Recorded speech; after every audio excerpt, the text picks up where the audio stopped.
Gotong royong Brimob Aceh bersihkan lingkungan Menasah pasca banjir di Lampahan Timur.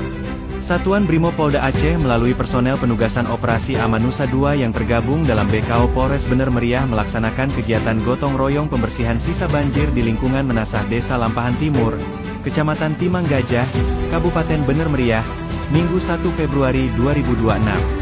Kegiatan ini dilakukan sebagai bentuk kepedulian Brimob Aceh dalam membantu pemulihan fasilitas keagamaan dan lingkungan masyarakat pasca bencana banjir. Personel Brimob bersama warga setempat bahu-membahu membersihkan lumpur, sampah, serta material sisa banjir yang menggenangi area sekitar Menasah agar kembali bersih dan dapat digunakan untuk aktivitas ibadah serta kegiatan sosial masyarakat.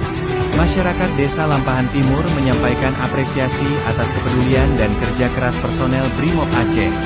Diharapkan, kegiatan ini dapat mempercepat proses pemulihan lingkungan serta mempererat sinergi antara Polri dan masyarakat dalam menghadapi situasi pasca bencana.